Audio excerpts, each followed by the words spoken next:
Come on. There it goes. Bam. I'm Mike Cote, and you're watching the Break It Down show.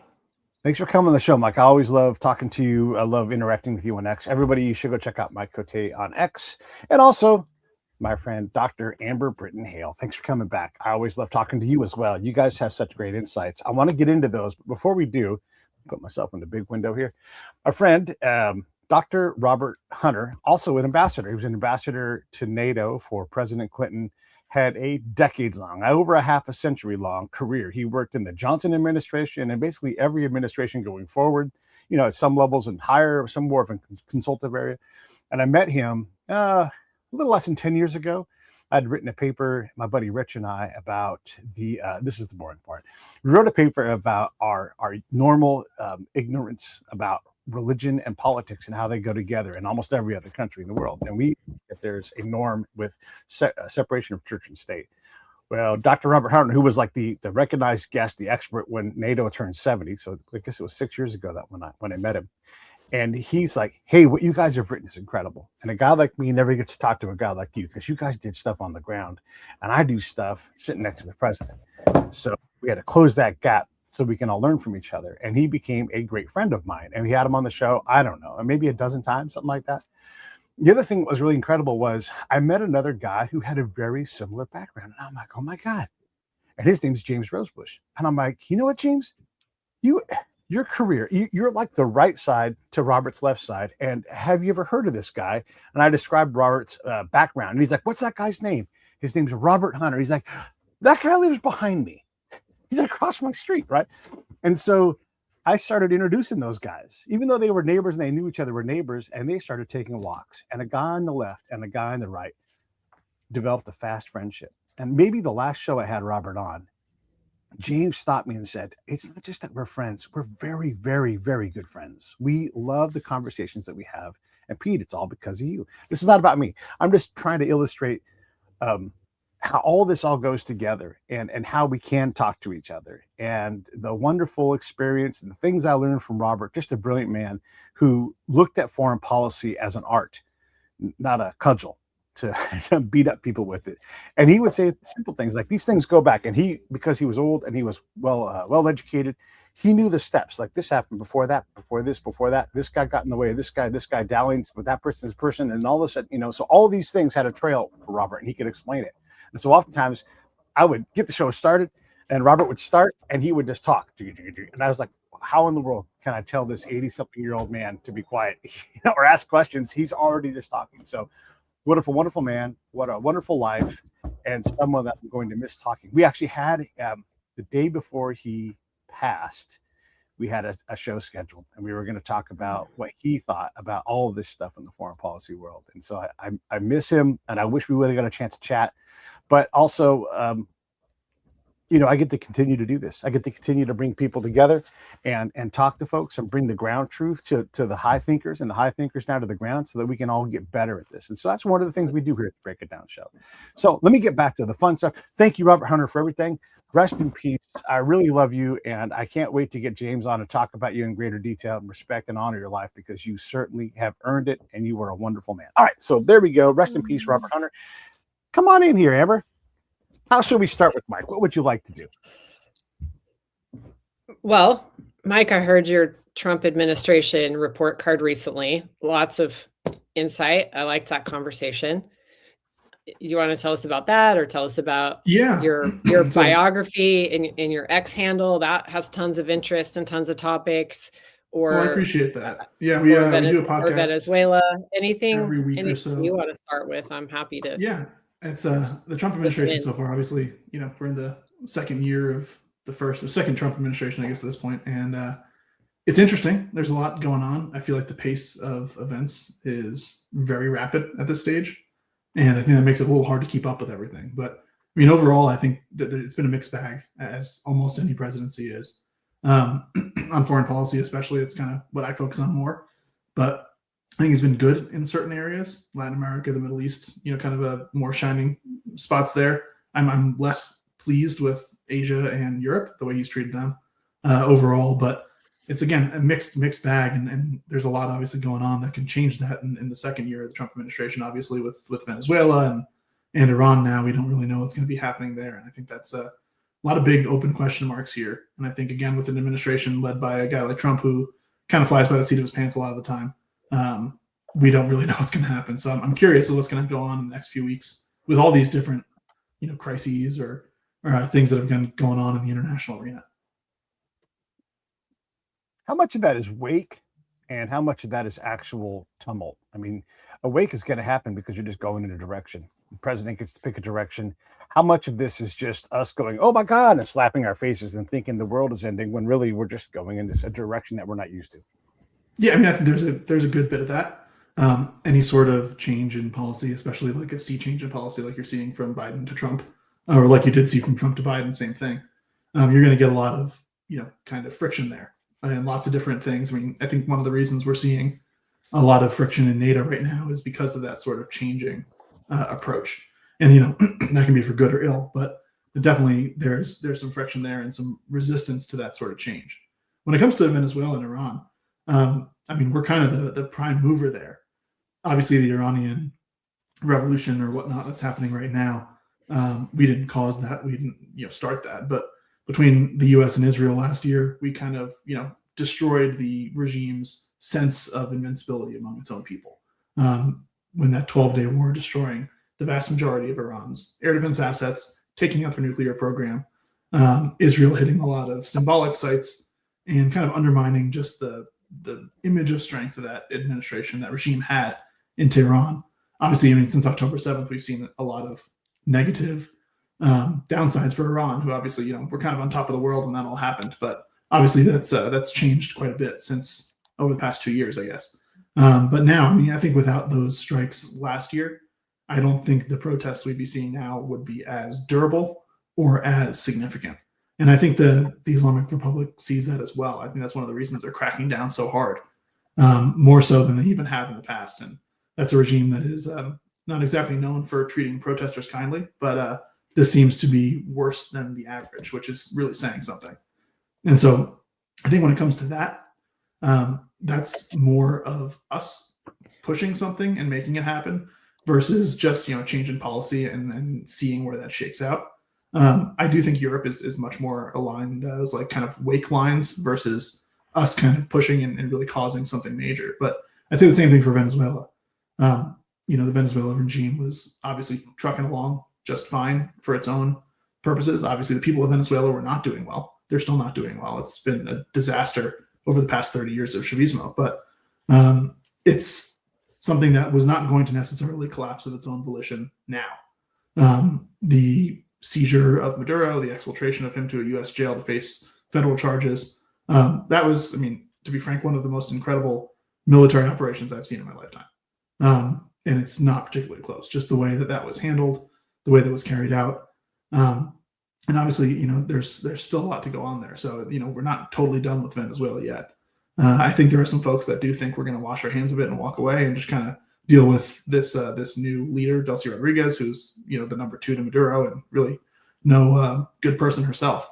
But I do think based on, testimony from Marco Rubio and people like that who are seeming to be more in charge of this particular operation or this theater of operations, I'm much more confident in them taking care of that in a reasonable way than I am potentially with any strikes in Iran. I wouldn't be averse to that, but I think that's a much more complicated situation than Venezuela is.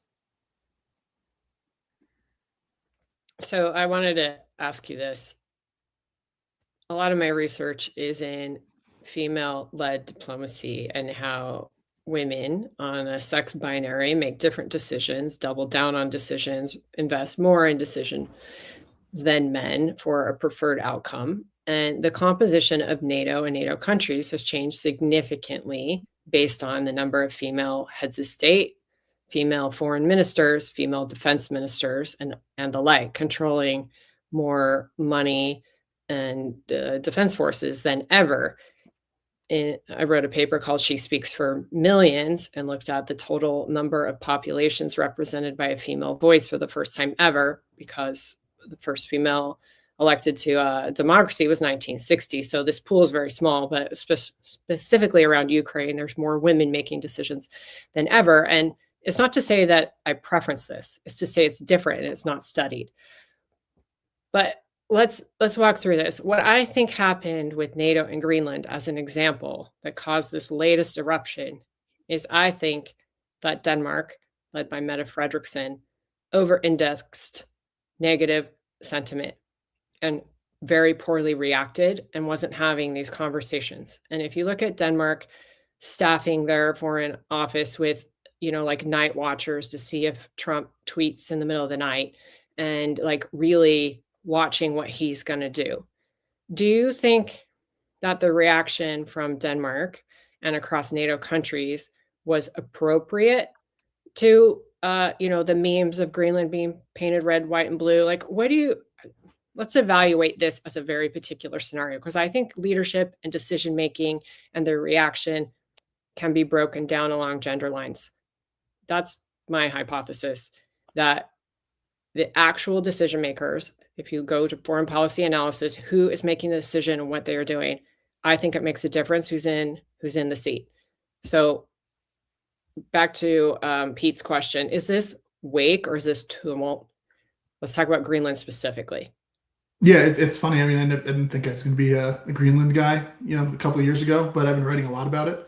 And it's one of those things where I think there's been an overly negative portrayal on both sides of this, and I think it's been completely avoidable. I'm someone who's very much for a greater American presence in Greenland, a greater level of American sovereignty or control. I do think there's a lot of issues with having to rely, even on, Denmark has been historically a fairly reliable NATO ally. It is something that, we should not take for granted. At the same time, though, if you're making decisions about your domestic security, especially when it comes to missile interceptors, things like that, you don't really want to have to go ask someone in another capital to, approve that. And I think, that ability to have that level of sovereign control, whether that's, an independent Greenland with a compact of free association that allows us to kind of run their foreign and defense policies, or some sort of joint sovereignty, or even, like Trump is pushing, an outright purchase and annexation. I don't think you need that to get what we want, but I do think you do need a level of sovereign control. So I've been very much pro that sort of approach. I think the problem is you have two sides who don't necessarily feel like engaging in a normal negotiation over this is politically beneficial for them. I think you have Trump, who is, a lot of his base is not necessarily very friendly to Europe, for a lot of good reasons.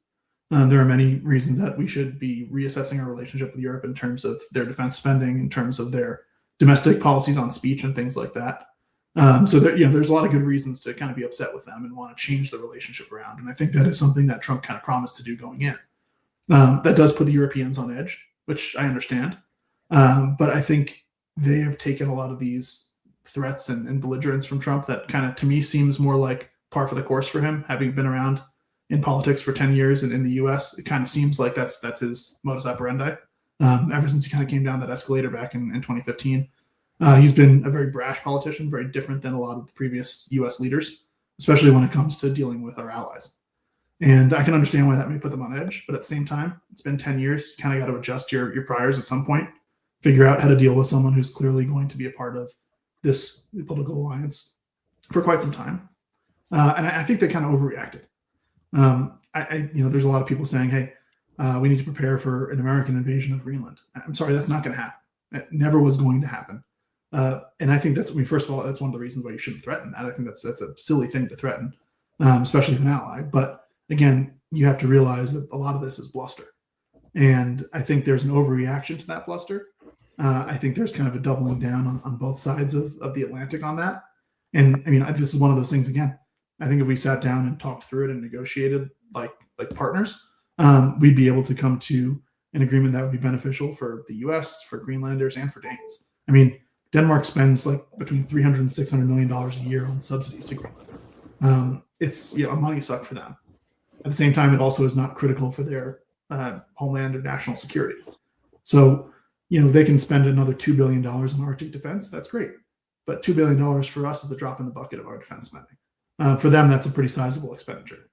So if we really want to be wary about the threats to Greenland and make sure we can exploit it to the max in terms of its, rare earth minerals or fossil fuels, things like that, potential impacts on newly opened shipping lanes in the Arctic. Those are all really important things that I just don't think the Danes are really prepared to take care of in the way that we would. So I think there's really good reasons for us to be interested in getting more of a stake in Greenland. And I do think that would have been something that was possible. But again, I think just the way it's been handled on both sides of the Atlantic here, I think there is a major disconnect. And I think this has kind of become the flashpoint for what is a larger issue, which is that America seems to want to reorient our relationship with the continent.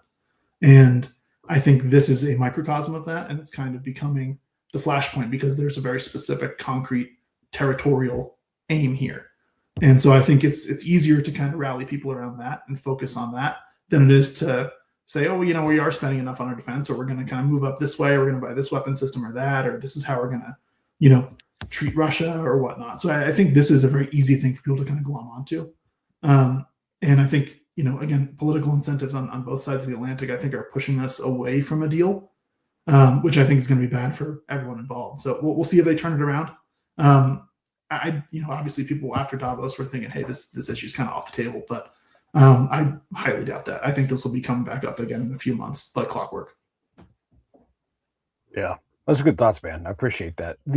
A lot of my friends will back channel me and say, hey, is World War III really going to start? Because they know I'm sort of a rational, like, I'm not really going to take either side. I'm critical of Donald Trump because he does stuff like this that divides all of us, right? Internally and externally. He makes choices that are unnecessary to get his point across. And if you want to be rough behind doors when you guys are great, but you don't do it on Truth Social or whatever. At least that's what Pete thinks. When we see this, and it confuses and puts fear into tens of millions of Americans. Over 50 million Americans are probably like, holy shit, are we going to go to World War III? You could tell them, hey, we're not going to invade Greenland. And maybe you and I are right about that. Maybe we were wrong. Who knows, right? Like, cue America invades Greenland during the show. Like that shit happens all the time too. But let's just say that we're right about this, the American envoy. People have always said that Donald Trump is going to start World War III. Can we trust him with the nuclear codes, et cetera, right? And so they'll always race to this talisman that he is bad and terrible at foreign policy, but then he acts like, at least publicly, that he's bad at this stuff. And the next thing you know, you'll see him hugging the person that he was saying all these hard things about, and vice versa. So I guess Robert Hunter would say that's not what you do. You don't make things harder. You work at a deliberate pace and you slowly, negotiate your way to a solution. But if Denmark won't move, then yeah, maybe you pull out the hammer. I don't know. So I guess my question is there enough political capital to do stuff like this, to have these things always handed out in such a bombastic manner, or does that chew up? I know I get exasperated by this stuff, and I'm pretty tolerant. What are your thoughts? Yeah, I think that ends up using up a lot of extra political capital, especially given that he's term limited out now. I think that's one of those things that is hard to remember sometimes because he's such a dominant political force in the U.S. and has been for, again, like a decade now. But he's out of office in 3 years. And we don't know who's going to succeed him. It could very easily be a Democrat. It could very easily be a Republican who is aligned with him. It could be a Republican that's less aligned with him. At least on some it could be anybody. I am 35 now, so technically. Yeah. No interest in that on my end. This is one of those things that, again, I think he's a very bombastic personality, and I think he wants to do everything all at once. I mean, if anything, he's kind of like the perfect leader for the time that we live in terms of everything being so 24/7 and so immediate. He fits that mold perfectly well. And sure, he's driven some of that, but that also existed kind of before Trump. So you're getting a lot of these somewhat ephemeral news cycles or things that feel like that, even though they may deal with things that are pretty serious, right? Like you had him talk about help is on the way to the Iranian protesters a few weeks back, and then that kind of fell out of the news. But it's still happening. It's one of those things where we focus on what he says because he's such a black hole center of gravity type of person where all this news has to revolve around him. And part of that is the media, focusing on that. And part of that is him wanting that. It's kind of a give and take, a symbiotic relationship in a way where both are hoping that he is the star of the show because that's what drives ratings.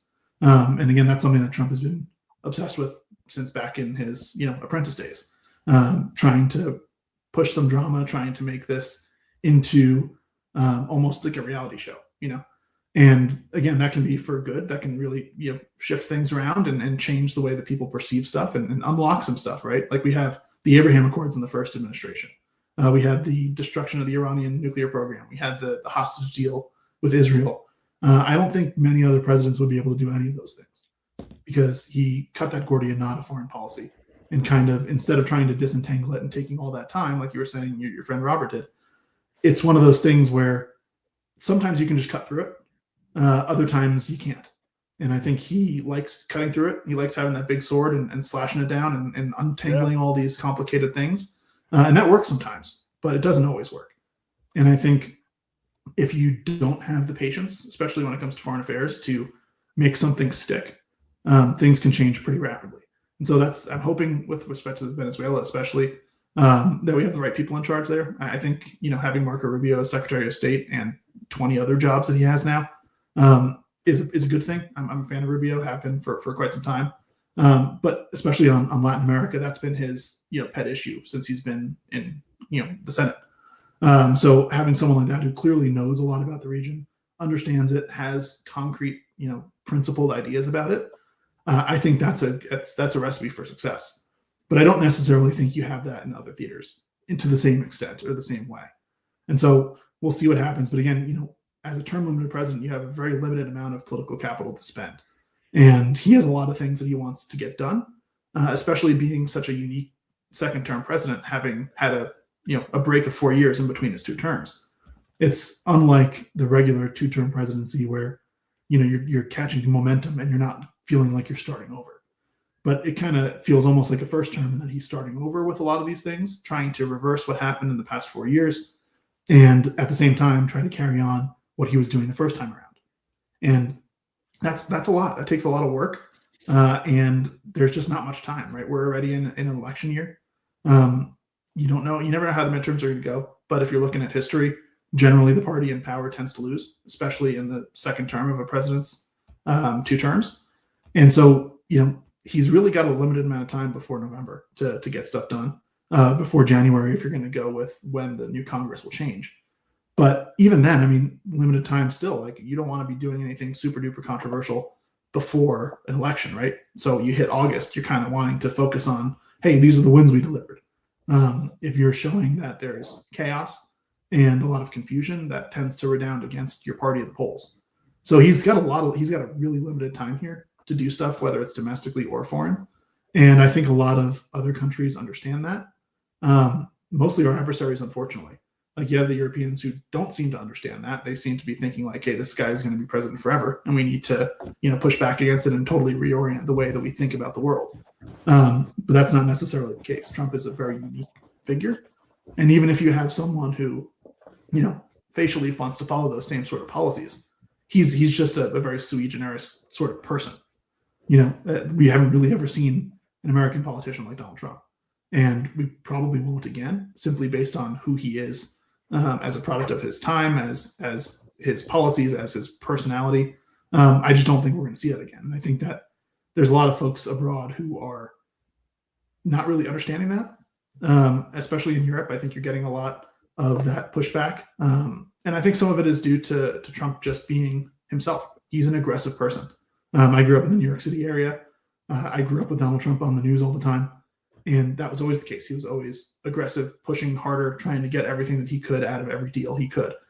And that's something that I think can turn off a lot of people, especially in Europe, that are kind of in that older diplomatic mold, maybe more stuck in their ways of doing things, and kind of doubling down on that when, you have some other countries out there that are understanding how Trump behaves. And unfortunately, I think one of those countries is China.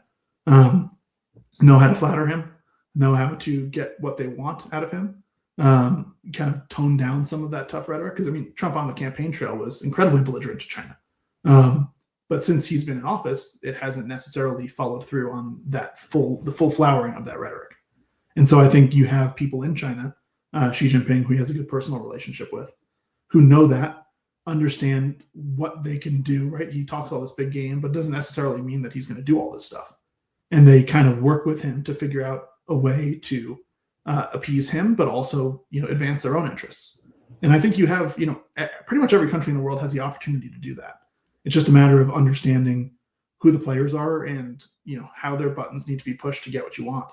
And I think that's always how it is with foreign policy. But Trump, especially being such a unique figure, I think kind of lends himself more to that personal diplomacy, which can be beneficial. It kind of can crack some codes, but at the same time, it can also lead to negative outcomes. So I think if you're figuring out what to do and how to work with Donald Trump, I think that works better for your country. And I just wish that our allies would learn that more than our enemies would, because it seems like they're the ones that are kind of not doing as well. Whereas people who we may not have as much in common with are kind of taking advantage of that. That's great. I think you're precisely right on diplomacy being personal. It is the person. And I say this all the time, like, unbox the state, and states aren't the ones making decisions. People are making decisions. And it has continued to surprise me that Europeans aren't familiar with the operating style of Donald Trump after being on the political stage for 10 years and also publishing a book, Art of the Deal. Read it already and come to your meeting prepared for this style. That's what I would say. But their clock is broken on both ends. They didn't have sufficient time to ramp up to deal with Donald Trump, and also think he's going to live to be 250 years old and be this enduring problem. So all of that surprises me. But on that same note of the clock, 4 years into the Ukraine war, what's our action going to be? What are we going to do? What are we going to do? And we still don't have enough ammunition to provide, even though we're here as long as it takes. So all of that continues to surprise me in foreign policy. But you made a very good point, and that is the gap between Trump 1 and Trump 2 of 4 years of preparing and having a strategy and really coalescing around, what are my foreign policy priorities? And, Greenland, Panama Canal, Venezuela, Cuba, and the Monroe Doctrine, which I've heard you talk about before. I think that is the principal interest of this administration, shoring up both economic and national security priorities for this hemisphere. So I don't think it's an accident that all this stuff is happening so quickly every single day. If you open up the news, you're like, here's the download for today. Here's your mission, should you choose to accept it. We're doing Venezuela, we're doing Greenland, we're doing Davos. And they move at this speed that is unprecedented, but that's because they had 4 years of substitute teacher that has to be unwound. So I really appreciate those points. On Venezuela and the Monroe Doctrine, as I said, I've heard you talk about this. What are your high-level takeaways? Yeah, I think it's one of those things where that's a very beneficial thing to do. We've since the end of the Cold War, we've kind of left our own backyard to itself, which, might have worked great in the 1990s, but that was our vacation from history, and that's been over since 2001. And I think there's a lot of folks who don't necessarily understand that to the same extent that they should. There are a lot of challenges in our own hemisphere that cause direct issues here domestically. And I can understand, and I think that's a very good thing to do, is kind of clean house. The Monroe Doctrine never stopped being impactful. And it was, originally meant to obviously keep the Europeans out of our hemisphere in terms of governance. But it can equally apply to Russia and China and Iran. And if you look at Venezuela, that was kind of the nexus of all three of those powers. You had Hezbollah terrorists getting into Venezuela, getting fake passports, sending them north. You have drug trafficking that runs through Venezuela. You have Chinese military presence there, a lot of economic presence there as well. And these are things that are very dangerous to us. I think the threat of China moving on Taiwan is real. I would not be shocked if it happens in the next few years. I wouldn't be shocked if it doesn't. But they're gearing up for something. Things are happening on that side of the world that are not good for our interests. And shoring up our own backyard against those hostile powers is good. The quickest thing that China could do if they wanted to invade Taiwan and stop us from doing anything would be to activate things in our own hemisphere that would cause us problems. And if they can do that, that's going to sap some of our strength, keep us here, make it more difficult for us to deal with stuff over there.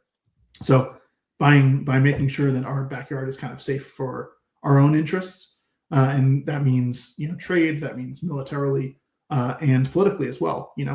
Leftist governments in Latin America have been historically very unfriendly to the United States, and a lot of that has been bad for our interests and good for our enemies. And we shouldn't really be fans of that. I'm not saying we go in and do a regime change in something like Brazil, for instance, where you have Lula as president, although I think he's a terrible leader and fairly corrupt. But that's one of those things where you can push back against in other ways that don't involve you, doing a Maduro operation and kind of pulling him out. But that is really important. I think the thing that I'm wary about with that is that I'm afraid that people will get too obsessed with it and forget about the rest of the world. And, I just don't think we have the luxury of doing that. Being the primary world power, looking at our economy, one of the reasons we have the biggest economy in the world is that we do help control the sea lanes. We make sure that trade flows freely on the oceanic commons. We are able to advance our interests and defend them around the world through the application of military force, economic power, all those different tools of statecraft. And I think when if we focus myopically on our own hemisphere, then I think we're kind of giving the store away. We do already have primacy here. It could be stronger. And I do think the Trump administration is doing a good job of making that stronger. I do worry sometimes that there are certain people around the president or in the right-leaning foreign policy orbit who are more than happy to kind of make a fortress America, to use another term from the past, and settle down over here and say, hey, we don't need to worry about what's going on in Iran or what's going on in Ukraine, or we don't need to worry about Taiwan. And I don't think those people are the dominant faction at this point, thankfully, because I think that's a bad policy for America. But I do think there's a possibility of that becoming too much of a focus. My hope is that we kind of clean things up here and then refocus on projecting power abroad. And again, you can't really do that to the extent that we need to or want to unless you have a backyard that's safe for you. But again, there's that niggling little worry in my head about, is this going to go too far? I'm hoping it does not. I don't think it will, given the way that Trump has behaved so far toward the Middle East, for instance. I think that's kind of showing that those folks who are interested in kind of a sphere of influence sort of strategy are not running the show. And that's good. You have a lot of liberal foreign policy elite in magazines and things like that who are trying to create a Trump doctrine and saying, hey, this is what Trump believes about foreign policy, and it's going to be spheres of influence and letting all these other countries do what they want to do. I just don't think Trump has that. I think he's someone who is going to do what he wants to do in the moment that he decides to do it. And that doesn't really lend itself well to a doctrine or any sort of consistent ideological push. And that, frankly, that applies to domestic politics as well. He's not a down-the-line Republican on free market policies. He has a very different view of immigration than a lot of other Republicans in the past have, and that can be for the good. Again, that's one of the reasons he got elected. But he's less ideological than I think a lot of folks want to pin on him. And so I think that gives opportunities for folks who are interested in a different view of American power than we've had in the past in terms of, being more forward, especially in our own backyard. I think that's really beneficial. Like you said, I think the Europeans have just missed the boat on this. And it's kind of inexplicable to me. They're not dumb. They understand that they have interests as well. And it feels more like stubbornness to me than anything else. And that's one of those things. I mean, I'm working on a piece now about how a lot of, after Davos, you see all these European powers and China, and Canada and all, kind of pushing away from the US, tightening up with China a little bit. And I just think there's a huge misconception as to what Europe's role would be in a Chinese-led world. I think they see themselves as being able to balance off the US and China, kind of carve their own path, have that level of strategic autonomy. And I just don't think that's possible. I mean, they talk a big game, but they've been under the US nuclear umbrella pretty much since 1945 and haven't really been spending enough on their own defense. They capitalize their own pensions and all that and all their, big welfare states, but that is not sustainable in the long run, especially if you do need to arm up like the way that they're saying they want to do. And so I think in a Chinese-led world, Europe is going to be a strategic backwater, if not essentially a satrap of China. China is not interested in peaceful coexistence. They're not interested in trade that's mutually beneficial. I think we've seen that over the past, at least 10 years or so since Xi Jinping's been in power. But even going back before that, you had that industrial scale espionage, intellectual property theft. You had belligerent actions in the South China Sea. All these things predate Xi, even though they've ramped up significantly under him. But I think the Europeans don't see as much of the negative of China as some Americans do. Part of that's their geography, right? None of them are a Pacific power the way we are. And so I think there's a different geopolitical calculus there. I just think they're weighting things very wrongly. And if things do turn out the way that they're thinking they might, in terms of, a more balanced U.S. and China, multi-power relationship around the world, I think they're going to end up not doing very well out of that. And I think if they can get their act together, they'll be very reliable partners again in the future. But right now, it seems like there's a major disconnect there. And I'm not necessarily sure that we can bridge it right now, just given all the personalities involved. It's true. I think there's some influence, though, from, let's say, Giorgia Meloni of Italy and Alexander Stubb, Finland, and even Mark Rutte. Really pragmatic, low rates of neuroticism across those leaders. And also Nawrocki of Poland, really strong, really pragmatic, really future facing, and understanding this alliance in NATO in particular doesn't operate without the United States. And then we have Mark Carney, who believes himself to have won Davos with his speech, and then, hat in hand going to China, but has had to walk it back this week because he's going to be tariffed, into non-existence. Like, he continues to operate against his own interests. And I would say all of these decisions are emotional. I don't understand what underwrites these from first principles. And just yesterday, Mette Frederiksen, Denmark, says, turns out we were wrong. We shouldn't be buying Russian oil. We're going to be independent of Russian oil, like next year. So 10 years after Trump tells them, don't build Nord Stream, don't do this. And they're like, okay, we're going to do it 10 years later. So in terms of that strategic autonomy and being able to take action in Europe, I think that's to be decided. We'll see about that.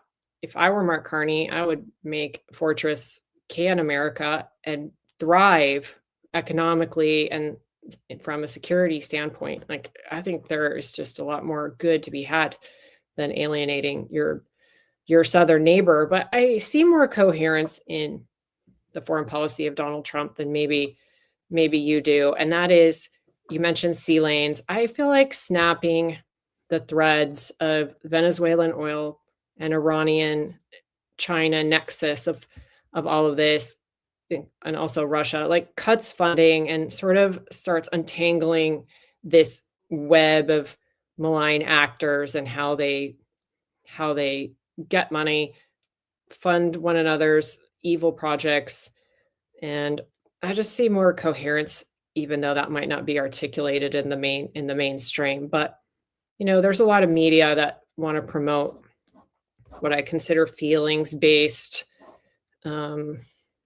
sentiment, and I don't know. I'm not here for the feelings. I want to talk about strategy. So I don't know. I see those as being more coherence, pragmatism prevailing across strong states who are closer to the threat of Russia, let's say, and then just I've had enough of media and the feelings, the over empathy writing.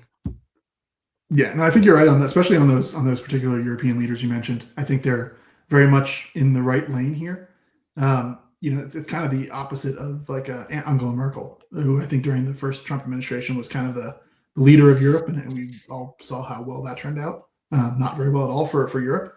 But I think there's still a lot of those folks who, like you said, are making emotional decisions versus strategic ones.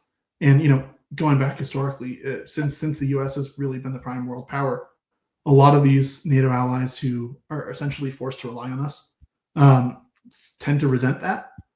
Go back to the French especially. I mean, they're kind of the poster child for the not so happy about the U.S. being in NATO countries. But Canada's had that historically back in the 1960s and 70s when it comes to whether we station nuclear missiles up there. There's a lot of resentment, and I think there's a lot of an idea that these countries don't want to be told what to do by the U.S. And I can understand that for a pure pride standpoint. But at the same time, if what the U.S. is telling you to do is going to help you advance your own interests, it's cutting off your nose to spite your face to do anything otherwise. And I think that there is a lot of emotional decision making there, and that's not good for those countries. I love Europe. I want Europe to be successful. They are historically very good allies to us. They're very similar culturally in terms of their polities, the way they operate, in terms of just their faith, their culture, things like that. We have a lot of ties that we don't want to, and I don't think Donald Trump wants to destroy these either. He seems like someone who cares about Europe as well. He just does so in a way that the Europeans don't necessarily find very helpful or attractive to them. But again, American presidents don't need to suck up to Europe when we're the ones that are focusing on defending them. They kind of need to understand their place in the relationship. Yes, we're friends, we're allies, we're partners, but we're the dominant partner here. And I think the Europeans need to understand that. They think they make a big deal about the EU being some unified bloc that they can do all this stuff with. They can make a European army. I just don't see that happening. As someone who studied the history of Europe, the famous adage about NATO is, keep the Americans in, the Russians out, and the Germans down. And I think that still kind of plays in a lot of Europe. There's still a lot of internal European rivalries. Most of the time we see those playing out on sports fields, but those haven't gone away. There's still a historical rivalry between France and Germany, the British and everyone else. A lot of these Eastern European countries and Western Europe. There's a lot of internal conflict that I think does not lend itself well to unified political decision making, and I don't think it should. If you look at the United States of America, we have a very different history than Europe does. Trying to create a federated America with the colonies that were all British, and then the rest of the continent as we slowly but surely explored and settled it. That was something that was doable because we all were similar culturally. Our histories were not so, going back into the winds of time. But if you go to Europe, it's entirely different, right? These countries have been existing for thousands of years, and they all have their own histories, their own grudges, all these things that make it harder for it to be some sort of, unified federated entity. And so I think the more they push for that, it kind of can be counterproductive. You had Brexit happen, but you have some of those sorts of things, being mooted in France or in Eastern Europe. And, that's something they need to watch out for. If they're going to be pushing this federal Europe, they need to realize that, decisions being made from Brussels or Berlin aren't necessarily going to be well received in Warsaw. And that's something that I think they don't really understand to the same extent. Another point you made as well, based on the cutting up of these sanctions evasion financial networks. I think that's huge. That's been a major success story of the Trump administration. People are critical of the way they've handled Ukraine, and I've been one of those people. But in terms of sanctioning certain Russian energy companies that no other administration did, they've done that, and that's good. And they're not just levying these sanctions and washing their hands of it and saying, hey, look, we have a piece of paper that says you're sanctioned now. They've been enforcing them. We're seizing ships across the Caribbean, in the Atlantic. Some ships are even being seized by our European allies in the Baltic Sea. No, that's a huge thing. Wasn't there one or two in the Med this week? One or two in the Med. I think France took a ship, and maybe Italy is a submarine, something like that. But there's definitely activity across the 7 seas at this point. Yeah, and I think that's great. That's one of those things. Again, you can have a sanctions regime, but we've had sanctions evasion for 15, 20 years now. And a lot of these countries have been working together and creating fairly robust networks to avoid these sanctions and basically, cut out one of our major economic weapons from underneath us. But we didn't need to let that happen. We can actually enforce the sanctions. Most of the time sanctions are working because third parties are uninterested in dealing with the US's wrath, right? They want to be able to work with our banks. They want to be able to have access to the American economy. And so we kind of rely on that threat to get enforcement done. But obviously, especially over the past 5-10 years, that has not been working. These countries have been going around it. They've been creating alternate networks, and we need to bust those up if we're going to have any sort of success. So the seizure of these ships has been a huge thing. And now that Europe is getting involved, I think that's really, really helpful as well. And that's also one of those things that I think Donald Trump would respect. If they're going out and using their military power to advance our mutual interests, I think that's something that Donald Trump respects. And he obviously likes a winner. If they're going to be on his side in this sort of thing, doing these sorts of seizures of ships, which are not necessarily all that dangerous. Most of these ships are very lightly armed. Maybe that'll change as time goes on when they realize that they are getting seized. But as of now, they don't really have that level of protection that European powers necessarily need to be worried about. And you're having ideas about closing the exit of the Baltic Sea to Russian shadow fleet shipping, which would be great. I mean, these are things that realistically probably should have happened back in 2022 after Russia invaded, but you never know. Yeah, I don't want to interrupt, but you make a good point. How many undersea cables need to be cut until we make a decision to fortify these lanes and not allow any more trawling and cutting of the communications lines? Like, how many incidents have happened? Like, the horse is out of the barn. Do something about this already. I just am apoplectic every time I see that.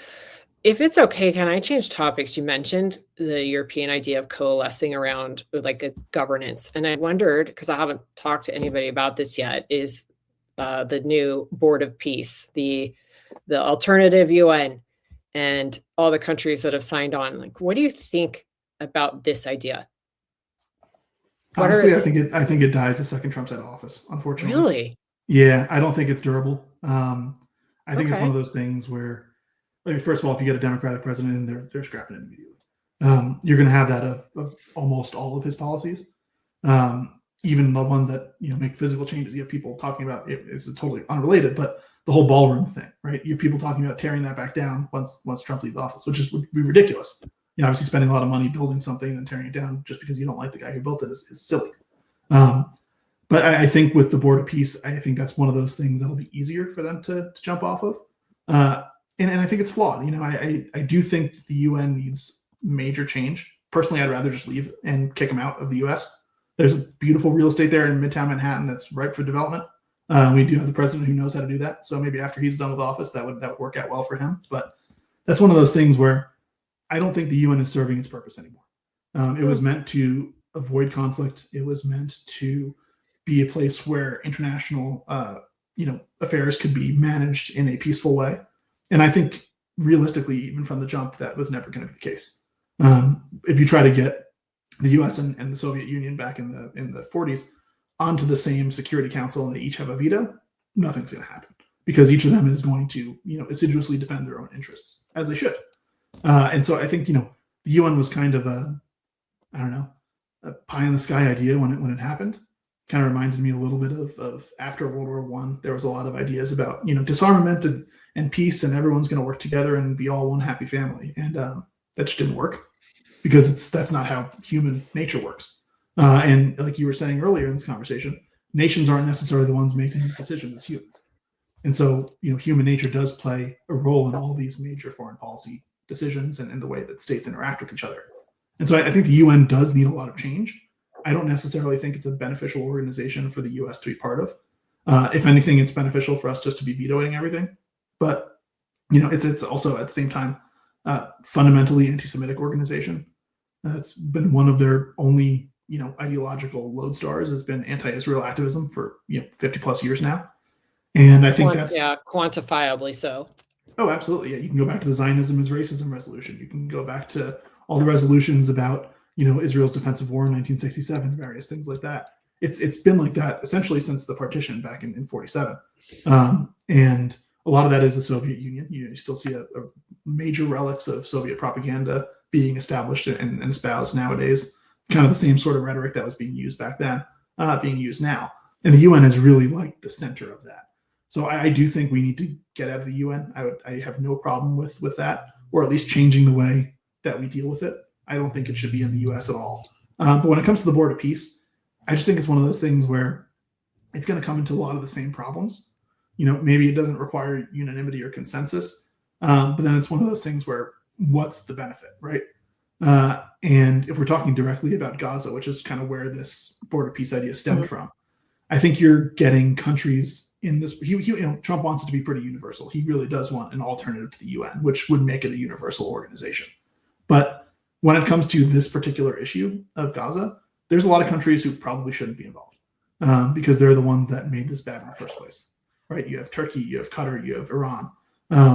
You have various countries who have supported Hamas, who have paid Hamas leaders, or who have, deeply funded the Palestinian Authority, who themselves are, not any really good people in terms of attacking Israel. So I think there's a there's a difficulty here because you want that universality to make it an alternative to the UN. But at the same time, that brings up all the problems that you had previously. So to me, I would personally rather have more limited organizations with more like-minded countries focused on specific regional issues than a broad, attempt to be global at this sort of thing. Because again, I just think that's going to run into all the same issues as the UN. And then when it comes to this being directly associated with Trump, like I said, I think it's going to be a hard road to hoe to keep this thing going, especially if it's not a Republican president afterward. I'd love to ask a question, and I hate to jump in, but I don't want to run out of time. No, I want to hear from you too, Pete. Haven't heard you as much. Definitely.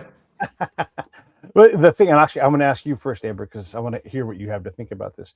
I'm told quite often that we are embarrassed about America abroad, and here's the thing I've learned about all this stuff. And people get to be upset, and they get to express it however they want to say that. So I don't mind that, but you can't cast shame and embarrassment on people reliably. You can try, but I don't know that. I know a lot of Europeans. Some of them hate Donald Trump. Some of them are like, God, I wish we had a guy like that here. If you knew some of the people I knew in England that are like, God, we are overrun with foreigners and we can't handle it and it's killing us, right? And so there's a lot of these sentiments that follow with what Donald Trump is doing. So I don't know that we are an embarrassment abroad. I'm sure there are people that are embarrassed for us and don't like America because that's, just how it goes. But what's your sense of that? Should we be embarrassed with the job we're doing in terms of just foreign policy, just in that window alone? What do you think? Okay. I think the media so amplifies Donald Trump's diplomatic and personal style, his rhetoric. And if you survey European media and global media, there's a vast difference in the two things. And American media and European media are definitely in the 80% and up negative sentiment. And I feel like this is being just a drip, drip, drip, and then a deluge of information. Trump did this. He batted an eye. He, the nerve wanting a ballroom instead of having people in porta potties. Can you believe this gauche man? And then they just double and triple down on this sentiment. And so I'm going to use a scripture reference. In Genesis, it says who told you were naked?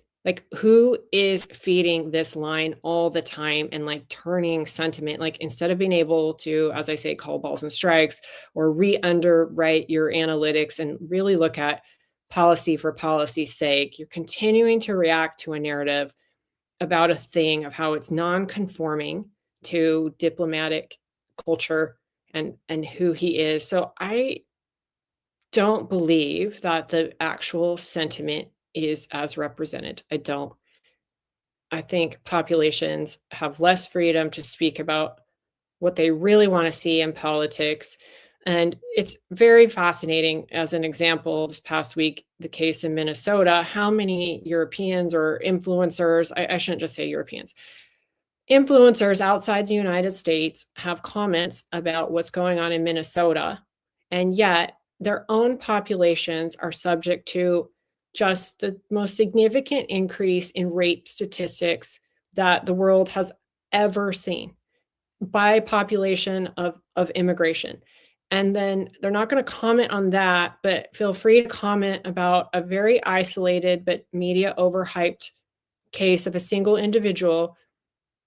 I'm not weighing in on the merits of that case. I'm saying that how the narrative gets corrupted and what they're reacting to when how many women were raped in Cologne on the New Year's Eve situation, or even let's pay attention to the things that aren't happening, a significant decrease in crime, and there's no more rape trees up and down the border because that's closed.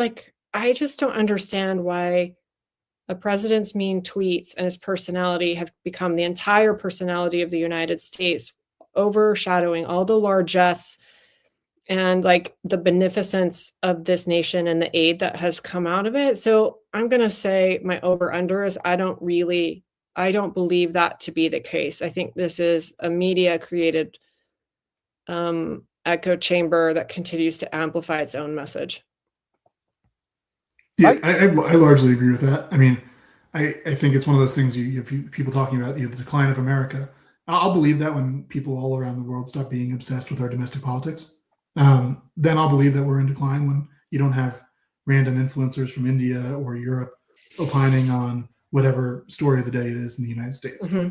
The story of the day, precisely. Yeah, that's all it is. And I think, if you look at that same sort of polling about embarrassment about the U.S. or feelings about the United States, every time there's a Republican president, it goes down in Europe. It's just like clockwork. And I think that is, like I said, I think that's an artifice of who is doing the polling, the people who are controlling the narrative in terms of media, what they're pushing.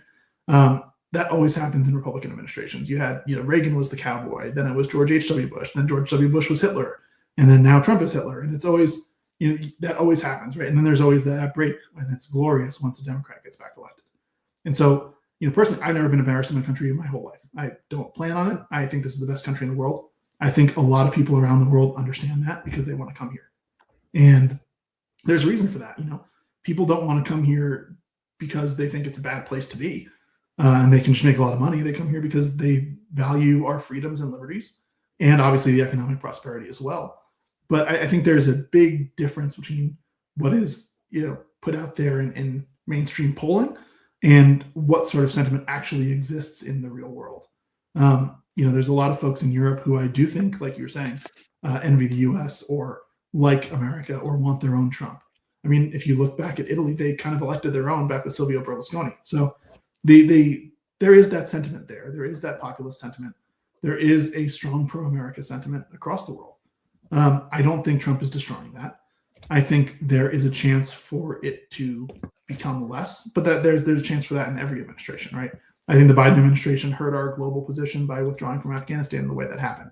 I think that was a major undermining of the way that people felt about us. And so every president's going to have opportunities to improve our standing or, make it lower.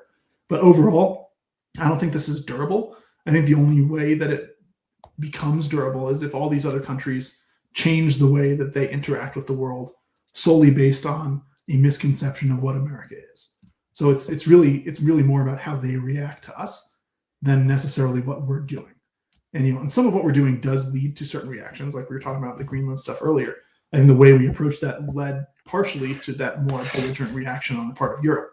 At the same time, they weren't exactly super stoked about Trump being president anyway. So it's kind of a chicken and the egg problem here. And if you look at history, a lot of that comes back to whether it's a Republican president or a Democrat president.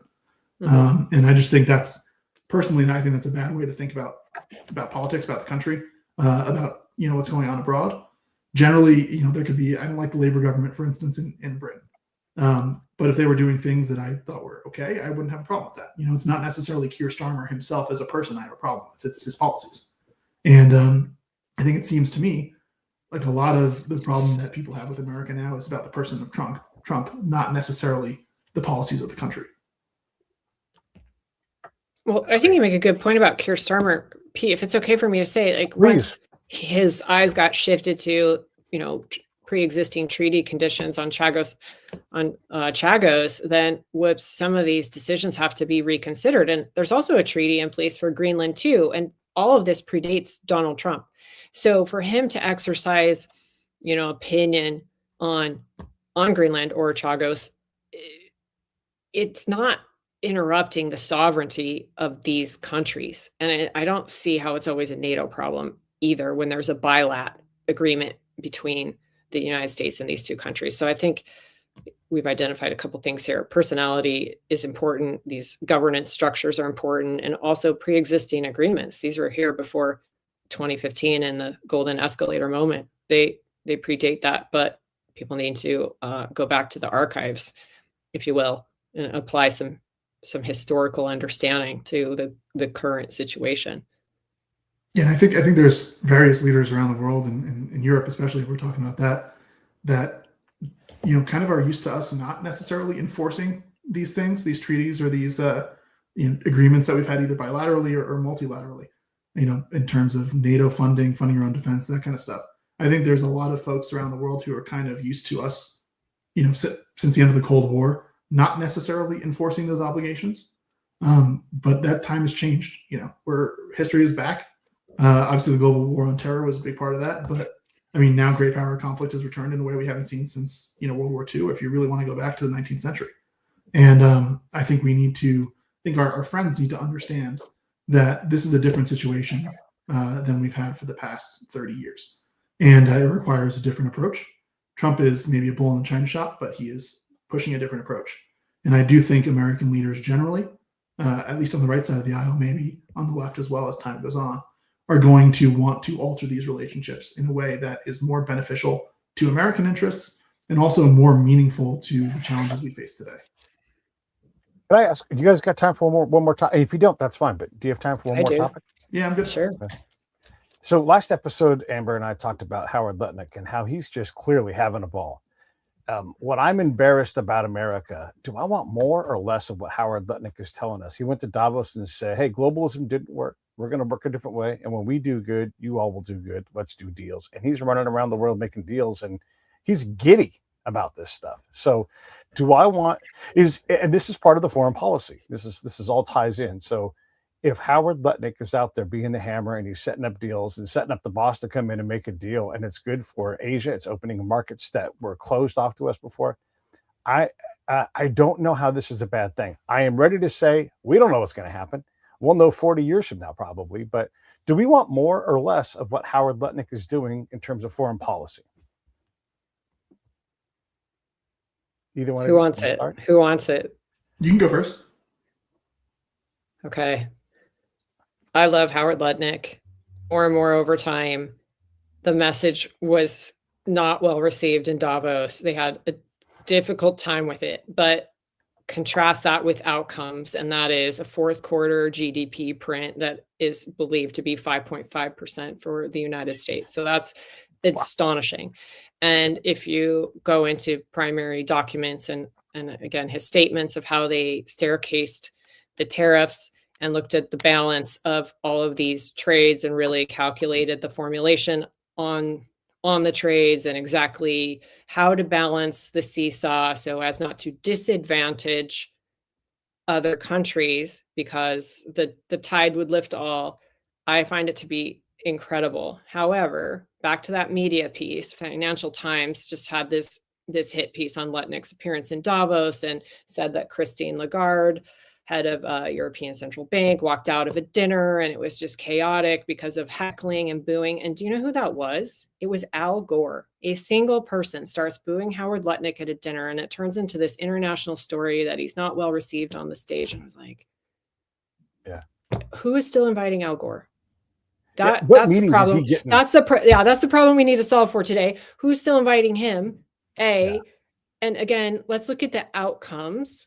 Measurable outcomes of balancing trade deficits and these GDP prints that were 3, 4, and now it's supposed to be 5.5%. That's absolutely incredible. And holding people to the deals that they've made, like this week, South Korea got, levered up into a new category of tariff because they're not holding to what they said they were going to do, and whoops, their president's in China. So you're going to be in the finding out category. I think it's pretty incredible, as well as he has an innovative way of looking at things and studying him as a person.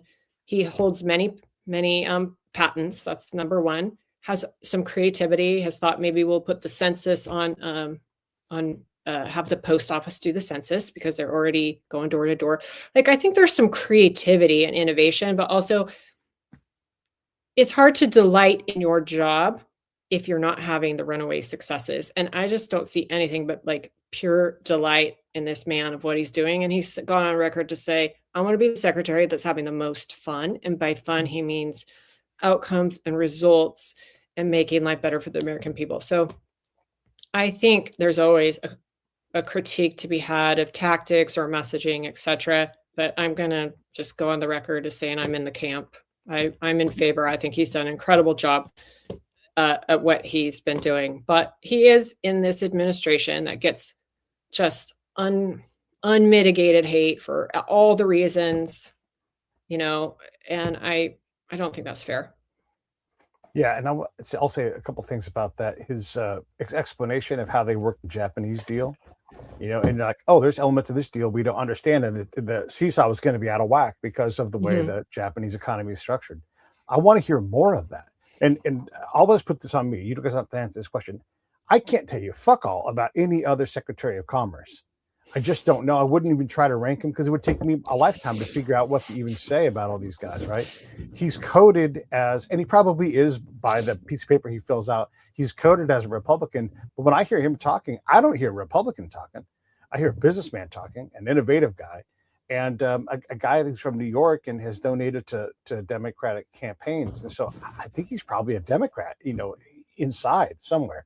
But yeah, I mean, everything you said, I want him to do well. And these numbers that we're seeing, holy cow. And then he's like, hey, it looks like 6 is possible next year. 6%. Holy shit. This should be stuff that we are jumping up and down about. Look, it's got to come true. And some of these things won't work out as well as they're supposed to. But if you're going to throw 6 percentage points at me, man, I am not mad about Howard Lutnick. Mike, you can feel free to disagree with us, please. I do, to an extent. I think he's gotten some unfair hate as a person. He's kind of just carrying out the policies of the Trump administration. Trump has been a tariff guy since the 80s. I said earlier, he's not a very ideological person. On this, he is. This has been his bugbear for 40 plus years. And I am no fan of tariffs, period. I do not think they're very useful. I think they end up being a tax on us. I think they can be useful as negotiating tools, and it does seem like that's been the case partially through this administration so far. I don't think the way they have been applied has been very judicious at all. I think there's a way to use them as leverage for negotiations without actually imposing them, especially when it comes to friends. So I do think there's some geopolitical damage that has the potential to be done there. At the same time, I don't think the way the tariffs have been imposed, obviously we have a Supreme Court case about that we never know when that's going to be decided, probably in the next couple of weeks. But I'm more on the side that I don't think he did this legally. I do think there are ways to do tariffs legally. I think if you're going to make this a cornerstone of your economic policy, you got to get it through Congress.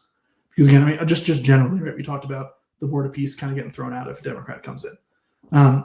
Just generally over the past 15, 20 years, so much of our governance has been done by executive order and not passed through legislation. And a large part of that is Congress's fault for just not, getting their act together and doing anything because they're too afraid of not winning re-election. But you also have presidents, going back to Obama, who have been using the pen and phone and trying to do things unilaterally, even though those are not necessarily durable solutions to problems we have. So I'm not a fan of that in terms of the way that direction is going. In terms of just overall economic policy, I don't think it's been that bad. I do think energy exploration is going to be a big part of that GDP that's going to go up, especially as more of that comes online, especially if, like we were talking about earlier, the Europeans actually, do stop buying Russian oil. They need alternative suppliers, and we happen to be the best one for that. So that would be beneficial to us and beneficial to them at the same time. Like you said, I do think some of this is a rising tide lifts all boats, especially with countries that are tightly wound with the U.S., integrated with us economically or, militarily, policy-wise, things like that. So I think Europe would be, it'd be better for them to work with us. They could avoid getting tariffed on things, and they could end up, benefiting their own economies, which have been pretty stagnant since COVID. But again, you never know. I think there's a lot of possibilities here. I do think something that can be an issue with someone like Lutnick or just any other secretary going out and doing kind of foreign policy stuff is that there can be mixed messages. So far, I think we've avoided some of that. But in an administration, again, led by Trump, who is someone who can change his mind on a whim and historically has done that, I think when you have people who you don't necessarily know are speaking with the voice of the president, that can cause problems. Or other countries can say, hey, you know what, maybe I don't necessarily believe what Lutnick's saying with me. Maybe I can talk to the president and change something. And that's, not Lutnick's fault at all. That's a, something that is part of who President Trump is. So I'm less of a fan. But hey, if he's going to drop 5.5% GDP numbers and that's going to be something that's consistent, I'm more than happy to reassess, because that is something that is going to be extraordinarily beneficial for us in terms of all different things, right? If we want a bigger defense budget, which I think we need, you can't do that without a greater tax base and a better economy. And if we're moving to the direction of finally having a better economy, that'd be great. I mean, the economy was gangbusters in 2019 before COVID. Things were going very, very well. I think without COVID, it would have been significantly possible that Trump would win re-election. But obviously, once in a lifetime pandemic is going to change things quite a bit. I think that's one of those things that we've been stuck with. Under Biden, we spent a lot more money than we needed to. That dragged down our economy quite a bit. And I think if we can change that and move to a way that we can start being a dynamic economy again, I think that's one of those things that other countries will kind of be like, you know what? I'm upset that you tariff us, but hey, if you're going to have a 5.5% GDP number, we want to get involved. So I do think that can kind of solve a lot of problems that these tariffs might cause. But again, we'll see what happens, because if the Supreme Court throws us out, that kind of throws everything for a loop. Yeah. I think sorry, go ahead. Go ahead, Amber. I was going to say, if the Supreme Court throws it out, I think that's tumult in the short term, but because he has other policy levers to apply, I think it would be reinstated. How I look at the tariffs is, yes, okay, if there was none, that everyone has to have none. No one can have any. That's a choice. Or there's the old way, or there's the new way. And the new way feels more balanced and fair and calculated to me than the old way of, we'll just keep paying this and having these deficits and letting you run your social welfare programs, or, do all this like waste, fraud, and abuse. That I see it as just, there's the choices. None, which everyone has to agree to, old way or new way. So a more nuanced approach maybe will develop out of the new way. But Congress has abdicated its lawmaking authority. I don't know exactly what's going on over there, but not much, and they have low approval to show for it. So I think these are the levers we're left with. If I would just, anybody who has, and everybody should have, a 401k or a Roth IRA or whatever, and it's managed by somebody who knows what they're doing, which we should all have, go take a look at the financial policy results in your 401k and see where you're at right now, because you're going to be pleasantly surprised, because the market, that isn't the answer for everything, but the market is doing really well. Yeah. And you guys did such a great job. I mean, such great answers, and we're not waving a flag for any particular party or anything. We're just talking about what's happening. And I appreciate you guys doing that. Is there anything else you want to get into at all, Amber, before we wrap it up? No, I like talking about policy and all the sides. Like, it's my favorite. So thanks for letting me. Yeah, no worries. Mike, anything to close us out?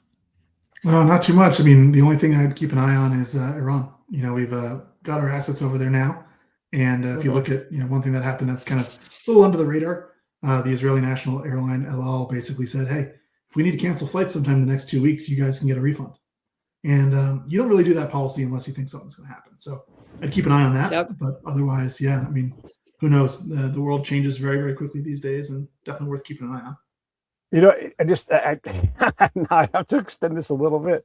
If you would have told me 18 months ago that Iran would have no nuclear program, that the Israeli Hamas, this version of the war, was at least for now turned off, and that we'd have 5.5% growth, I'd be stoked. I mean, all the other stuff would just be secondary stuff. I mean, that's all incredible progress. Oh, and by the way, Venezuela's been decoupled from our adversaries. Yeah, I mean, I'm struggling to be upset about these outcomes. There's other things to be upset about, but these outcomes are, to me, shocking. Any comments on that? I think even on the small things that matter to people, like the very last hostage body came home 2 days ago, and so we're able to take off, the yellow ribbon pins, like the very last one. So like even 20 years of holding on to one of those bodies is just extraordinary. And I think that's real progress in the human sphere, these like smaller issues that matter to people, or lowering interest rates on homes, that drop, that matters to people, your domicile, your cost of food, all of these little things that bigger macroeconomic levers pull. But I think Mike is right that eyes on Iran, that's next. And even though it's not overt and we think we need to know more, and we're demanding more, clamoring more every day, like, tell us what you're doing, I think there's more movement there than we know. Mike? Yeah, things definitely don't happen overnight. So it's one of those things where patience is valuable. But yeah, like you said, Pete, I mean, for those particular areas of the world, I don't really have too much criticism. I can push around the edges. I don't really love how tight the administration is with Qatar, for instance. But hey, if the price of destroying the Iranian nuclear program and potentially toppling that evil regime is getting a fancy plane from Qatar, and I'm not really a big fan of that, but hey, I'll take it.